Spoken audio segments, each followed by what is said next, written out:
সেরিস আয়ানের দিকে মায়াবী দৃষ্টিতে তাকিয়ে ভ্যা ভ্যা করে কেঁদে দেয়। এই চুপ করো, আম্মু আমাকে বকবে। সেরিস তো চুপ করার নাম নাই। আয়ান এবার সেরিসের কাছে গিয়ে তার মুখ চেপে ধরল। চুপ। সেরিস বেচারি মুখ দিয়ে আর আওয়াজ করতে পারছে না। তখনই আরিয়ান আসলো। এই কি করছো আয়ান? ওর লাগছে তো? আরিয়ান সঙ্গে সঙ্গে ছেড়ে দেয় আর বলে, আমার চকলেট কেড়ে খেয়ে নিয়েছে, তাই আমি ওর চুল টেনেছি আর ভ্যা ভ্যা করে গেছে। শেষের কথাটা বেশ নাটকীয়তার সুরে বলল আয়ান। আরিয়ান এবার সেরিসকে কোলে তুলে নেয় আর বলে, আচ্ছা ঠিক আছে, আমরা বাড়ি ফিরে তোমাদের জন্য অনেকগুলো চকলেট নিয়ে আসবো। তখনই সেজুতি আর মিনু সব জিনিসপত্র নিয়ে বার হয়। তারপর তারা সবাই বাড়ি চলে আসে। সেজুতি মিনুকে তার ঘর দেখিয়ে দেয় এবং বলে জিনিসপত্র ঠিকঠাক করে নিতে। এদিকে আরিয়ান অফিসের উদ্দেশ্যে বার হয়ে যায়। মিনু সব জিনিসপত্র ঠিকঠাক করে নেয়। সেরিস ততক্ষণে ঘুমিয়ে পড়েছে। মিনু এবার কিচেনে যায় সেজুতিকে হেল্প করতে। আয়ান বসে বসে ড্রয়িং রুমে খেলা করছিল। হঠাৎ সে উঠে রান্নাঘরে গেল। তারপর বলল, শেহু কই? সেজুতি ভ্রু কুচকালো, বলল, শেহুকে? আয়ান বলল। আরে সেরিস। সেজুতি আর মিনু একে অপরের দিকে তাকিয়ে হেসে ফেলে। মিনু বলে, শাহরিশ ঘুমাচ্ছে। আয়ান এবার 1 মিনিটও অপেক্ষা না করে পেছন ঘুরে দৌড় লাগায়। সেজুতি বলে, আরে আয়ান, কোথায় যাচ্ছ? আয়ান দৌড়াতে দৌড়াতে চিল্লিয়ে বলে, শেহুর কাছে। আসতে দৌড়াও। এদিকে আয়ান দৌড়ে ঘরে চলে যায়। গিয়ে দেখে সে বিছানায় ঘুমাচ্ছে। সে এবারে বিছানার সাইডে বসে সেরিসের দিকে এক দৃষ্টিতে তাকিয়ে আছে। তারপর আনমনা হয়ে বলে, মেয়ে তুমি সুন্দর কিন্তু দুষ্ট, আমার চকলেট খেয়ে নাও। বলেই সেরিসের মাথায় হাত বুলিয়ে দেয়। পরের দিন এই নাও শেহরিস, তোমার জন্য চকলেট। আয়ান সোফায় বসেছিল। সে দৌড়ে এসে বলে, আর আমার? তুমি এখন বড় ভাই হয়ে গেছো, তাই এখন তোমার চকলেট খেতে নেই। না, আমি ওর ভাইয়া না, ওকে আমার ভাইয়া পড়বে না, ও দুষ্ট। আরিয়ান হাসে। এইদিকে আয়ান বুকে হাত গুজে পিছন ফিরে চুপচাপ হেঁটে গিয়ে সোফায় বসে পড়ে। তখনই সেরিস দৌড়ে তার কাছে যায়। সে তার হাতে থাকা একটা চকলেট এগিয়ে দিয়ে বলে, নাও। না, আব্বু তোমাকে দিয়েছে, তুমি খাও। সেরিস এবার চকলেটের প্যাকেটটা ছিঁড়ে কিছু চকলেট আয়ানের মুখে গুজে দিয়ে মুখ বাঁকিয়ে বাঁকিয়ে বাকি চকলেটটা নিয়ে চলে যায়। আয়ান সেটা চিবাতে চিবাতে বলে, পেতনে। সময় কারো জন্য থেমে থাকে না। আস্তে আস্তে কেটে যায় প্রায় 1টা বছর। সেরিসের আয়ানের সম্পর্ক এখনো আগের মতন আছে। দুষ্টু মিষ্টি আরিয়ানের মাথায় এখন প্রচন্ড চাপ। সে ঠিক ভেবে পারছে না কি করবে। রাতের বেলা সে যদি একটু ব্যালকনিতে চলো। সে যদি ব্যালকনিতে যায়, আরিয়ান ওকে পেছন থেকে জড়িয়ে কাঁধে মুখ রাখে। সে যদি বলে, কি করছো কি? আয়ান ঘুমাচ্ছে, উঠে যাবে। আরিয়ান বলে, উঠবে না, চুপ করো, তোমাকে কিছু কথা বলবো। সে যদি কিছুটা বিস্মিত হয়। সে বলে, কি কথা? আরিয়ান বলে, যা বলি মন দিয়ে শোনো। এবার আরিয়ান সেজুতি সামনে এসে তার হাত দুটো ধরে আর বলে, গুলজার মাহমুদ আর রহমত মাহমুদকে তো চেনো। এক সময় আমার সাথে ব্যবসাতে হাত লাগিয়েছিল, মাঝপথে আমাকে একা ছেড়ে গিয়েছে। আর আজ যখন আমাদের মির্জা গ্রুপ অফ ইন্ডাস্ট্রি দেশে বিদেশে এত বড় উচ্চ স্থান পেয়েছে, এখন তারা বলছে তাদের ভাগ তাকে ফেরত দিতে। আমি তাদেরকে তাদের প্রাপ্য টাকাটুকু দিতে চেয়েছি, কিন্তু তারা নিতে চাচ্ছে না। আমার উপর ধুমকি দিচ্ছে, আমাকে নাকি মেরে ফেলবে। দেখো সে যদি, আমি চাই না আমার সাথে তোমার আর আয়ানের কোনো ক্ষতি হোক। তাই আমি চাইছি তুমি আর আয়ান হামিদের সাথে কিছুদিনের জন্য কানাডাতে চলে যাও। আর মিনু আপা আর শেহরিশকে কিছুদিনের জন্য বাইরে কোনো ভাড়া বাড়িতে থাকার ব্যবস্থা করে দিচ্ছি। সেজুতি চমকিয়ে ওঠে। পরপর বলে, এসব কি বলছো তুমি? তারা মেরে ফেলবে মানে? পুলিশকে খবর দাও। এত সহজে নাকি? আর আমি কোথাও যাব না, আমি তোমার সাথেই থাকবো। পুলিশকেও বলেছি, কিন্তু আমার মন বলছে এখন আমরা নিরাপদ নই। দেখো সে যদি, প্লিজ না করো না, তুমি আর আয়ান হামিদের সাথে কানাডাতে চলে যাও। সেজুতি বলে, না, আমি তোমাকে ছেড়ে কোথাও যাব না, প্লিজ। তুমি আমাকে যাওয়ার কথা বলো না। সেরকমেরই যদি হয় তাহলে আয়নকে পাঠিয়ে দাও কিছুদিনের জন্য কানাডাতে। ভাবি তো আছে, উনি খেয়াল রাখবেন আয়ানের। আর মিনু আপা আর শেহরিশকে কিছুদিনের জন্য বাড়ি থেকে দূরে রাখুন। ঠিক আছে, তাহলে তাই। পরের দিন সকালে ভাই, তুই ইমার্জেন্সি বাংলাদেশে আসতে পারবে আজ বা কাল? হামিদ চমকে ওঠে। সে বলে, কেন, কিছু হয়েছে কি? সব ঠিক আছে তো? হামিদ অযথা এসব ব্যাপারে টেনশন করবে বলে আরিয়ান কথাটা এড়াতে বলে, আরে না রে, তেমন কিছু হয়নি, তুই দেশে আয়, তারপর জানাচ্ছি। এইভাবে আরিয়ানের ভয়ে আতঙ্কে কেটে যায় 2টা দিন। এই 2 দিনের মধ্যে সে পুলিশকে নিয়ে গোলজার ও রহমত মাহমুদকে খোঁজার প্রচণ্ড চেষ্টা করছে, কিন্তু পুলিশ পর্যন্ত তাদের খুঁজে বার করতে পারেনি। আজকে হামিদ এসেছে, সঙ্গে তার স্ত্রী মারিয়ামকেও নিয়ে এসেছে। তারা এসে দুপুরে খাওয়া দাওয়া করে বিশ্রাম নেয়। অনেকটা জার্নি করে এসে বলে আরিয়ান তখন আর হামিদকে কিছু বলেনি। রাত্রিবেলা হামিদ তাকে ছাদে ডাকে এবং বলে, হামিদ, তুই আমার একমাত্র ভরসা। আমার ছেলেটাকে তুই একমাত্র রক্ষা করতে পারবি। তুই আর মরিয়ম আমার ছেলেটাকে কানাডাতে নিয়ে যা। ওই গোলজার মাহমুদ আর রহমত মাহমুদ কখন কি করে বসে তার কোনো ঠিক নেই। আমার যাই হোক, আয়নের যেন কিছু না হয়।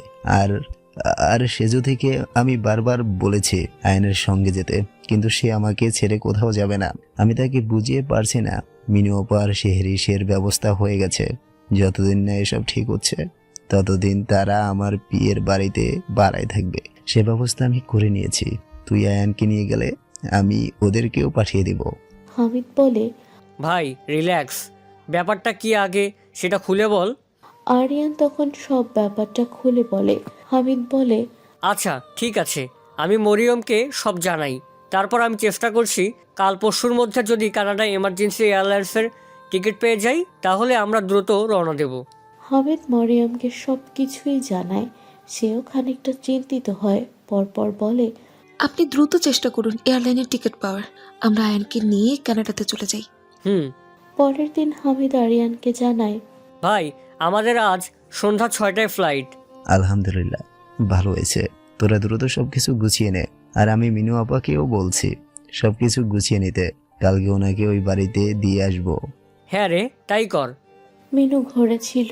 আরিয়ান আর সেজুতি মিনুকে বলল, আপা, আপনি তো সবটাই জানেন। আপনি আপাতত দরকারি জিনিসগুলো গুছিয়ে নিন। হামিদের সন্ধ্যে 6টায় ফ্লাইট। ওদের এয়ারপোর্টে দিয়ে এসে আমি আপনার আর শেহরিশকে আমার বিয়ের বাড়িতে দিয়ে আসবো। আপনাকে কোনো চিন্তা করতে হবে না। মিনু জানায়, ভাইজান আজ থাক, আপনি আমাদের কাল দিয়ে আসিয়েন। এমনিতে আপনি আমার আর আমার মেয়ের জন্য যা করেছেন তার ঋণ আমি কোনো দিন শোধ করতে পারবো না। সেজুতি এবার কিছুটা রেগে যায়। সে বলে, বারবার এই ঋণ শোধ করার কথা বলবেন না তো। আর শেহরিশ, আপনার মেয়ে কি ও আমাদেরও মেয়ে? মিনু হাসে। সে আবার বলতে শুরু করে, ভাইজান আপনাকে আজকে কষ্ট করে যাওয়া লাগবে না, আপনি আমাদের কালকে দিয়ে আসিয়েন। এক রাতেরই তো ব্যাপার ভাইজান, কাল না হয় সকালেই দিয়ে আসিয়েন। আরিয়ান আর কিছু বলল না। সে চলে গেল। সন্ধ্যাবেলা হামিদ আর মারিয়ম আয়ানকে নিয়ে বার হওয়ার জন্য রওনা দিচ্ছিল। আয়ান এমনিতেই খুব বুঝতার ছেলে। তাকে সে যদি বুঝিয়েছে সে কদিনের জন্য হামিদের সাথে কানাডাতে ঘুরতে যাচ্ছে। কিছুদিন পর সে আর তার বাবা আর মিনু ফুপি আর সেরিশ আসবে তাকে কানাডাতে নিতে। তারপর তাদের সাথে সে বাংলাদেশে চলে আসবে। আয়ান বুঝতার ছেলের মতো তার মায়ের কথা বুঝে সম্মতি জানায়। তারা যখন রওনা দেবে সেরিশ তখন মিনুয়ের কোলে ছিল। আয়ান বলে, এই শেহু, আমি চলে যাচ্ছে, আর চালাবো না। একটু কোল থেকে নিচে নামো। মিনু সেরিশকে নিচেই নামায়। সেরিশ বলে, কি? এই নাও চকলেট। সেরিশ চকলেটটা হাতে নিল। আয়ান এবার এক কাণ্ড ঘটিয়ে বসলো। সে সেরিশের গালে একটা চুমু এঁকে দিল। দৌড়ে গাড়িতে উঠে যায়। সেটা দেখে সবাই হো হো করে হেসে দেয়। আর সেরিশ সেই গালে হাত দিয়ে দাঁড়িয়ে থাকে। আরিয়ান ওদের সবাইকে এয়ারপোর্টের গেট পর্যন্ত এগিয়ে দিতে যায়। আয়ান এবার আরিয়ানের কোলে উঠে আরিয়ানের গালে একটা চুমু খায় আর বলে, আব্বু, তাড়াতাড়ি এসো আমাকে নিতে। তারপর ওরা সবাই রওনা দেয় কানাডার উদ্দেশ্যে। কে জানে এটাই আয়ান এর তার আব্বু আম্মু আর মিনু পিসির সাথে শেষ দেখা। আরিয়ান বাসায় আসতে প্রায় রাত 10টা বেজে যায়। এসে ফ্রেশ হয়ে রাতে সবাই একসাথে খাওয়া দাওয়া করে। সেরিশ আজ ঘুমায়নি, সে ফোন দেখছে। আরিয়ান তাড়াতাড়ি খেয়ে সেরিশকে কোলে নিয়ে রুমে চলে যায়। আর এদিকে সেজুতি আর মিনুর রাতের খাবার সবকিছু গুছিয়ে রাখছে। কিছুক্ষণ পর সেজুতি ঘরে এসে দেখে আরিয়ান সেরিসকে কোলে নিয়ে ঘুম পড়াচ্ছে আর গান গাইছে। ততক্ষণে সেরিস ঘুমিয়ে পড়েছে। সে যদি হাসে, হঠাৎ করে বলে, আচ্ছা, শেরিস যখন বড় হবে ওকে আয়নের বউ করলে কেমন হয়? বাড়ির এত সুন্দর ফুলের মতো মেয়ে থাকতে অন্য মেয়ে কেন ঘরের বউ করব? আর ভালো হবে, আমরা সবাই একসাথে থাকবো। আরিয়ান মুচকি হাসে। সে বলে, তা খারাপ বলনি। তখনই হঠাৎ নিচেই ভীষণ শব্দ হয়। সে যদি আর আরিয়ান ভাবে মিনু খালার কিছু হয়েছে, কিন্তু মিনু খালা তার রুমেই ছিল। তারা সবাই ভয়ে নিচেই নেমে আসে। ততক্ষণ সেরিস উঠে গেছে। সদ্য ঘুম ভাঙার সে কান্না করে দিয়েছে। তাই আরিয়ান সেরিসকে মিনু আপার কোলে দেয়। এবার তারা সামনের দিকে তাকায়, দেখে বাড়ির ওয়াচম্যানের লাশ পড়ে আছে। সে যদি জোরে চিল্লিয়ে ওঠে, সঙ্গে সঙ্গে আরিয়ান চেঁচিয়ে ওঠে, বলে, সে যদি মিনিয়াপা, তোমরা শেহরিশকে নিয়ে উপরে যাও। সে যদি মিনু আপাকে যেতে নেবে, তখনই কেউ পেছন থেকে তাদেরকে ধরে দড়ি দিয়ে বেঁধে দেয়। সে যদি চিল্লিয়ে ওঠে, আরিয়ান, আরিয়ান পেছনে তাকাতে যাবে, তখনই তার মাথায় কে একটা বাড়ি মারলো। আরিয়ান সঙ্গে সঙ্গে মাটিতে বসে পড়ল। তাকেও দড়ি দিয়ে বেঁধে দেওয়া হলো। আরিয়ান খুব কষ্ট করে চোখ খুলে বলল, তোদের এত বড় সাহস, আমার বাড়িতে এসে আমাদেরকে আটক করিস? গুলজার মাহমুদ আর রহমত মাহমুদ দুইজনেই জোরে জোরে হাসতে লাগলো। শালা, তোরে ভালো ভালো বলেছিলাম আমাদের নামে কোম্পানি লিখে দেয় না, কিন্তু সহজে তো মানিস নি। তাহলে নে এখন মর। কথাটা বলা শেষ হতে না হতেই একটা বিকট গুলির আওয়াজ হলো। গুলিটা করেছে গুলজার মাহমুদ। সঙ্গে সঙ্গে আরিয়ান মাটিয়ে উপর লুটিয়ে পড়ল। গুলজার মাহমুদের ঘর কাঁপানোর শব্দে হেসে উঠল। আর এই আওয়াজে সেরিস জোরে জোরে কেঁদে উঠল।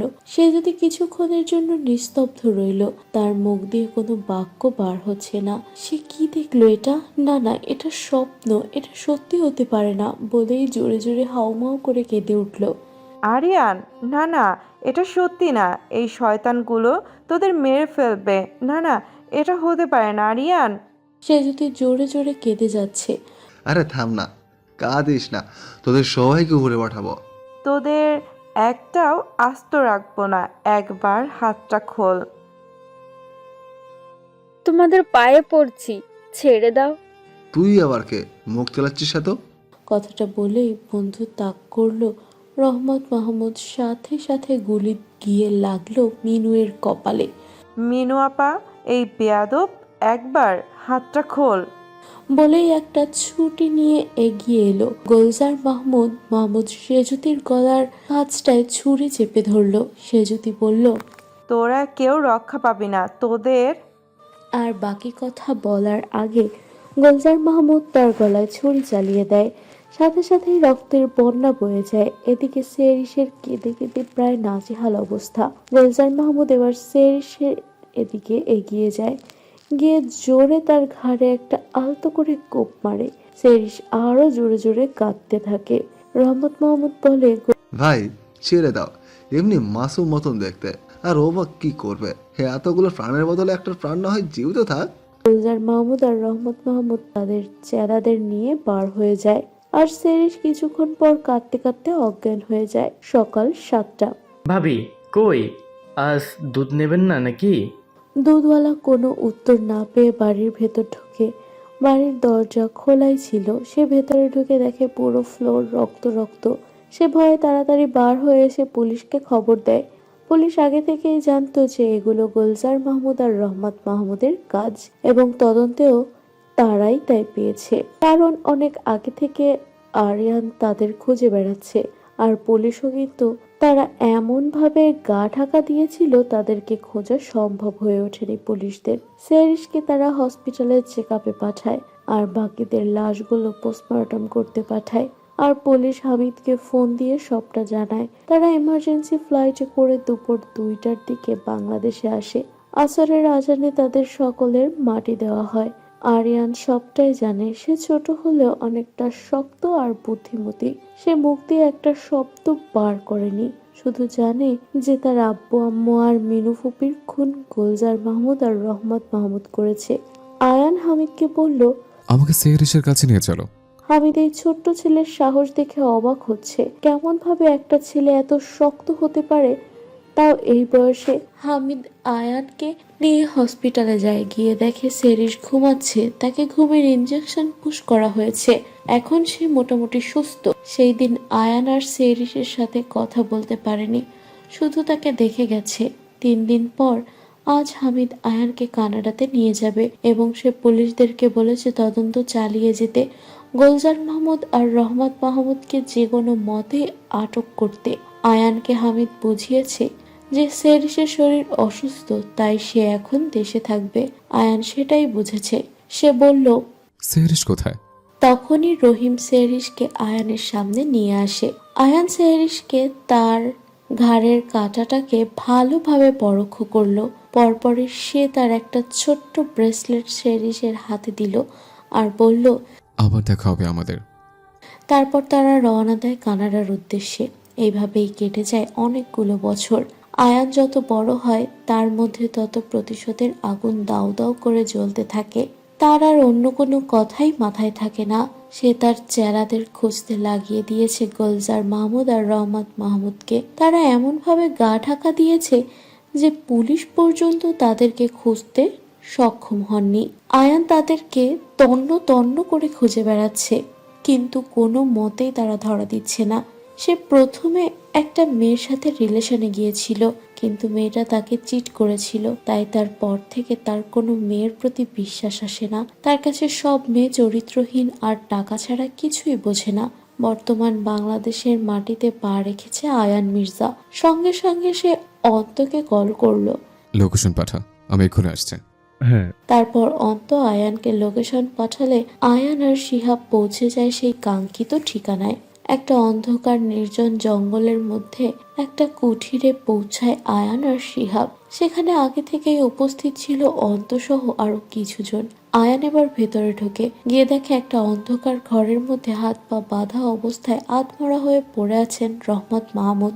কোনো হেলদোল নেই তার। আয়ান সেটা দেখে জোরে জোরে ঘর কাঁপানো হাসি দিয়ে উঠল। অন্ত, এদিকে আয়। হ্যাঁ স্যার বলুন। আদমারা হয়েছে কেন? ঠিক করে চাকা ওড়ে, ওর সাথে অনেক হিসাব নিকেশ বাকি। আর গুলজার মাহমুদের খবর পেয়েছিস? অন্ত বলল, স্যার অনেক চেষ্টা করেছি মুখ দিয়ে বার করার, কিন্তু ব্যাটা মুখই খুলে না। আপনি চেষ্টা করে দেখেন বার করতে পারেন কি। আয়ান এবার রহমত মাহমুদের সামনাসামনি একটা চেয়ার নিয়ে বসলো। বলল, কি হলো, এমন আধামরা হয়ে আছিস কেন? ওঠ, তোর সাথে আমার অনেক পুরনো হিসাব নিকেশ বাকি আছে। কি ভেবেছিলিস এত সহজে বার পেয়ে যাবে? কথাটা বলেই পাশে থাকা পানির গ্লাস থেকে পানি নিয়ে ছুঁড়ে মারলো রহমত মাহমুদের মুখে। সাথে সাথে কিছুটা পরিবর্তন দেখা গেল রহমত মাহমুদের। সে এবার সামনের দিকে চাইলো, বলল, ছাড়, ছেড়ে দে আমায়। ভালো কাজ করছিস না, এর ফল কিন্তু ভালো হবে না, বলে দিলাম। শালার মুখ দেখ, আত্মার হয়ে পড়ে আছে, তার জবান কাচের মতো চলছে। এত জোর তোর! তুই আমার কিচ্ছু করতে পারবি না, ছেড়ে দে বলছি। দেখবি কি করতে পারি। কথাটা বলেই আয়ান শিহাবকে বলে। শিহাব দে। আয়ান শিহাবকে বলতে শিহাব সঙ্গে সঙ্গে আয়ানের হাতে একটা ধারালো ছুরি তার পিস্তল ধরিয়ে দেয়। আয়ান এবার উঠে দাঁড়িয়ে রহমত মাহমুদের দিকে ঝুঁকে তার হাতে থাকা ছুরিটা গলার সাইডে তাক করে, বলে, কি তুই একটা কোপ গলাটা কেটে, তারপরে জবান আর তোর কত জোর আমি দেখব। রহমত মাহমুদ মলিন হেসে উঠলেন, বললেন, আমাকে মেরে দেও, কোনো লাভ হবে না। তোর বাপ যদি ভালোই ভালোই আমাদের কোম্পানিটা লিখে দিত, তাহলে আজ তোর বাপ কবরে না, তোর পাশেই থাকতো, আর এদিন দেখতে হতো না। তাই তোরও ভালোই ভালোই বলছি, আমার ছেড়ে দে, না হলে তোর বাপের মতন অবস্থা করে দেবো তোর। বেচারা তোর বাপটার জন্য তোর মা আর একজন নির্দোষী মহিলা মারা গেল। ভেবেছিলাম তুই কিছু করতে পারবি না, কিন্তু তুই তো দেখছি তোর বাপের থেকেও বড় একটা জিনিস। সারা তোর বাপ প্রচুর চেষ্টা করেছিল, পুলিশ দিয়ে খোঁজা পারেনি, কিন্তু শেষ পর্যন্ত তুই খুঁজে বের করলি। বাবা তো একটা দিতে হয় তোকে, সারা জানোয়ার। রহমত মাহমুদের মুখে এই কথাটা শোনা মাত্রই আয়ানের মাথায় আগুন দাউ দাউ করে জ্বলতে থাকে। সে প্রচন্ড রেগে যায়। সে তার হাতে থাকা ছুরিটা নিয়ে কোপ বসায় রহমত মাহমুদের চেয়ারের সাথে বেঁধে থাকা বাম হাতে। বল গুলজার মাহমুদ কোথায়, নাহলে একদম শেষ করে দেব। রহমত মাহমুদ ব্যথায় চিৎকার করে উঠলেন। ছটফট করতে করতে বললেন, বলবো না, ভালোই ভালোই বলছি, আমার ছেড়ে দে, নয়তো খুব খারাপ হবে কিন্তু। বলবি না? দাঁড়া। কথাটা বলেই ছুরি নিয়ে এবার কোপ বসায় ডান হাতে। রহমত মাহমুদের হাত পা বাধা থাকায় সে ঠিকমতো নড়াচড়া করতে পারছে না। আয়ান আবারও বলে উঠল, শেষবার মতো বলছে, বলবি হ্যাঁ কি না, ভেবেচিন্তে উত্তর দেবে, নাহলে কিন্তু একদম উপরে পাঠিয়ে দেবো। আমার কাছে তোর জন্য ফালতু টাইম নেই। রহমত মাহমুদ বলে, আমি কোনোদিন বলবো না, ভালোই ভালোই বলছি, ছেড়ে দে আমায়। আয়ান এবার প্রচন্ড রেগে যায়। না, তুই মুখ খুলে পান্তা না, মুখ খুললেও মরতিস, না খুললেও মরতিস, তাহলে আর দেরি কেন, এখনই মর। গোলচের মাহমুদকে আমি ঠিকই খুঁজে বের করবো। কথাটা বলেই আয়ান ছুরি নিয়ে রহমত মাহমুদের শার্টের বোতাম এক এক করে টান দিয়ে ছিঁড়ে খুলে ফেলে। এরপর পিস্তলটা বার করে রহমত মাহমুদের দিকে তাক করে আর বলে, আমার আব্বুরে গুলি করে মেরেছিলিস, বল তোরা আমার মা, আব্বু আর মিনু ফুপুর আর আমার সেও ঠিক কতটা কষ্ট হয়েছিল সেটা আজ তুই বুঝবি। তোর জন্য সেও আজ আমার থেকে দূরে, আজ আমার এই অবস্থার দায় একমাত্র তোরা। কথাটা বলে জোরে গর্জে উঠল আয়ান। সাথে সাথে 5-6টা গুলি গিয়ে লাগলো রহমত মাহমুদের উন্মুক্ত বুকে। রহমত মাহমুদের চোখ মুখ খিচে বার হয়ে গেল। আয়ান বলল, অন্তু, শিহাব, এবার ওরে পিস পিস করে কাট, কেটে পুকুরে ফেলে দে। ওর মতো মানুষের জন্য কবরে জায়গা নেই, আর সব ভালোভাবে পরিষ্কার করবে। রহমত মাহমুদের কোন রকম চিহ্ন যেন না থাকে। আয়ানের কথা মতো তারা তাই করলো। তারা রহমত মাহমুদকে পিস পিস করে কেটে একটা বস্তার মধ্যে পুরে আয়ান সহ সবাই যায় জঙ্গলের মধ্যে থাকা একটা পুকুরে। সেখানে গিয়ে তারা সবাই সেটা পুকুরে মাছেদের খাদ্য হিসেবে ঢেলে দেয়। আয়ান বলে, তুই মাছেদেরই খাবারের জন্য। হ্যাঁ। তারপর তারা সেখান থেকে চলে আসে সেই কুঠিরে। শিহাব, আমার লাগেজ থেকে একটা শার্ট আর প্যান্ট বার করে আন। আয়ানের কথা মতো শিহাব একটা শর্ট আর প্যান্ট এনে দেয়। কাপড়গুলো ছেড়ে সেই জামা কাপড় পরে রওনা দেয়। ওখান থেকে ফিরতে প্রায় সকাল 7টা বেজে যায় তাদের। আয়ানের সাথে অন্ত আর শিহাবও আছে। আয়ান তাদের বাড়ি আসে, সেখানে কেউ থাকে না। মাঝে মধ্যে কয়েকজন এসে ঘর পরিষ্কার করে দিয়ে যায়। আয়ান আসবে তাই তাদের বাড়ি আবার পরিষ্কার করা হয়েছে। আজ দুপুর 3টের সময় তাদের ফ্লাইট। আয়ান আর শিহাবের সাথে অন্তও যাবে কানাডাতে। আয়ান বাড়ির মধ্যে প্রবেশ করতেই অতীতের কিছু আবছা স্মৃতি ভেসে আসে। বাধ্য ছেলের মতো সেসব এড়িয়ে দোতলায় তার আম্মু আব্বুর রুমে উঠে গেল। খানিকক্ষণ ঘরটায় চোখ বুলিয়ে একটা দীর্ঘশ্বাস ফেললো। তারপর লাগেজ থেকে একটা ট্রাউজার আর টি শার্ট নিয়ে বাথরুমে গিয়ে প্রায় আধ ঘন্টা পর ফ্রেশ হয়ে এসে শুয়ে পড়ে। কালকে ভালো করে ঘুম হয়নি। আজকে অন্তত সে এত বছর পর একটা শান্তির ঘুম ঘুমাবে। মনের এক পাশটা তার একটু হালকা লাগছে। দুপুর 1টা নাগাদ শিহাবও ডাকে। ঘুম ভাঙে আয়ানের। স্যার ওঠেন, কিছু খেয়ে নিন, 3টার সময় ফ্লাইট, 1 ঘন্টার মধ্যে বেরোতে হবে। আয়ান বিরক্ত হয়, বলে, যাচ্ছে। তারপর আয়ান ওঠে, হাতে মুখে পানি দিয়ে নিচে চলে যায়। অন্ত বাইরে হোটেল থেকে খাবার এনেছে। তারা 3জন মিলে সেটা খেয়ে নেয়। খাওয়া শেষে আয়ান ঘরে এসে তার ব্যাগপত্র গোছাতে থাকে। হঠাৎ করে চোখ যায় তার মায়ের আলমারিতে। সে অনেক যত্ন সহকারে আলমারিটা খুলে তার মায়ের অনেক জিনিসপত্র দেখতে পায়। হঠাৎ করে এই পাষাণ হৃদয়ের মানুষটার চোখ দিয়ে 2-3 ফোঁটা জল পড়ল। সে তার মায়ের বিয়ের শাড়িটা আর কিছু গহনা কি মনে করে তার ব্যাগের মধ্যে পুরে নিল। তারপর যত্ন সহকারে আবার আলমারিটা বন্ধ করে দিল। কিছুক্ষণ পর তারা 3জন রওনা দেয় তাদের গন্তব্যস্থলে। তাদের প্লেন কানাডাতে ল্যান্ড করে পরের দিন সকাল 11:40 প্রায় 20 ঘন্টা 45 মিনিটের জার্নি। তারা সকলেই খুবই ক্লান্ত। একটা ক্যাব ভাড়া করে তারা তাদের বাড়ি পৌঁছায়। আজকে আয়ান আর বাড়ি থেকে বের হলো না। সে খুবই ক্লান্ত, তাই সারা দিনই ঘুমিয়ে কাটালো। রাত্রিবেলা মিস জেনি তাকে ডাকে। তার ডাক শুনে আয়ান ওঠে, কিছু খেয়ে আবার শুয়ে পড়ল। পরের দিন সকালে উঠে আয়ান অফিসের উদ্দেশ্যে রওনা দেয়। মিস জেনিকে সে জানায়, মিস জেনি, আজকে দুপুরে লাঞ্চ করতে আসবো না, কিছুদিন অফিসে যায়নি, অনেক কাজ আছে, আজকে ফিরতে পারবো না। ঠিক আছে। আজকে সেরিস বাংলাদেশে যাবে। তার আজ সন্ধ্যে 6টায় ফ্লাইট। সাবধানে থাকিস মা, আর তাড়াতাড়ি চলে আসিস। ঠিক আছে মিষ্টিমা, তুমি চিন্তা করো না, আর আমি তাড়াতাড়ি চলে আসব। বলে সে একটা ক্যাব ভাড়া করে এয়ারপোর্টের উদ্দেশ্যে রওনা হয়। আয়ান সারা দিন অফিসে কাজ করে অনেকটা ক্লান্ত, তাই সে বাইরে বার হয়ে তাদের অফিসের সামনে থাকা একটা ছোট্ট পার্কে এসে ধূমপান করছে। এদিকে সেরিস যে ক্যাবে করে যাচ্ছিল, সে ক্যাব হঠাৎ মাঝপথে খারাপ হয়ে যায়। ম্যাম, আপনি একটু ওয়েট করেন, আমার সহপাঠীকে বলছি, ও এক্ষুনি অন্য একটা ক্যাব নিয়ে আসছে, আশা করছি ওনার লেট হবে না। সেরিস মাথা নাড়িয়ে বলল, কোনো সমস্যা নেই, আমি এমনিতেই 30 মিনিট আগে বাড়ি থেকে বের হয়েছি। আমি তাহলে সামনে পার্কে গিয়ে ওয়েট করি, উনি আসলে আপনি আমাকে ডাক দিয়েন। আচ্ছা ম্যাডাম। সেরিস তার লাগেজ নিয়ে পার্কে গিয়ে একটা বেঞ্চিতে বসে। তার পরনে একটা ঢোলা জিন্সের প্যান্ট আর একটা হাঁটুর নিচ পর্যন্ত কুর্তি, তার মাথায় হিজাব। হঠাৎ আয়ানের চোখ যায় চেয়ারে বসে থাকা মেয়েটার দিকে। খানিকক্ষণ ভ্রু কুঁচকে তাকায় মেয়েটির দিকে, তারপর হাতে থাকা সিগারেটটা ফেলে একটা হাসি দিয়ে এগিয়ে যায় মেয়েটির দিকে। তারপর একটু ভাব নিয়ে বলে, বাহ মিস সেহরিশ, আজ আপনি এখানে? হঠাৎ অপরিচিত কারোর মুখে নিজের নাম শুনে চমকে মাথা তুলে তাকায় সেরিস। সে যেটা দেখে সেটার জন্য একদম প্রস্তুত ছিল না। সে থতমত খেয়ে বলে, আপনি? আয়ান বলে, কেন, ভয় পেলেন নাকি? আসলে সেরিসের কথার মাঝে আয়ান বলে ওঠে, আপনার ফোনটা একটু দিন তো। না আসলে আমার ফোন হঠাৎ করে সুইচ অফ হয়ে গেছে, তাই একটু খুবই ইমার্জেন্সি কল করব। সেরিস রীতিমতো কাঁপতে শুরু করে দিয়েছে।